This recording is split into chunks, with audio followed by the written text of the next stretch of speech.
What's up with all these hip-hop stars that are, like, broke at the end? Like, why is an athlete and everybody else, what do you think it is right now? I'll tell you what it is.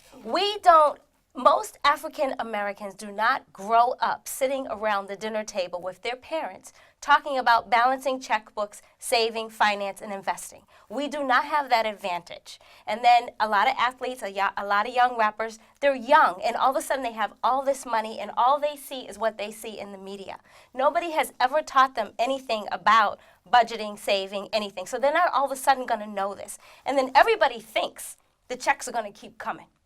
So nobody thinks they're going to, or the IRS is going to come. Right.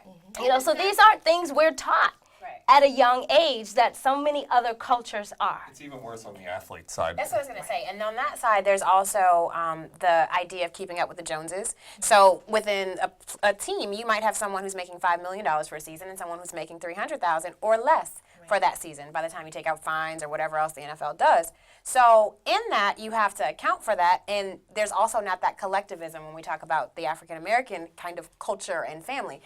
You're Jewish, so you understand. Like, I've been to Queens, I've been to the dress shop swap meets and that kind of stuff where you're actually collectively buying something as a group, or the women are, and it's saving money across the board. So players don't go in and say, hey, we're all going to get Rolexes together. Let's figure out how we can make this cheaper and everybody not pay this crazy amount. But I used to do that for players because I worked with some pawn shops in Miami. I used to work with a car broker in Miami. So I would do that. And like, if you're coming in, you want this package, you want to do this blink for whatever reason, if you must do it, at least do it with the knowledge and the education of something that's 70, 80% off versus, you know, the full price of this item. But that's not what we're taught. You're supposed to go in and buy it. One of the solutions, though, particularly in the sports, is for the leagues to have mandatory, you know, financial literacy courses. They care. I think the They truth don't. Of the, the They truth of the matter is don't. they don't care. It's, At all.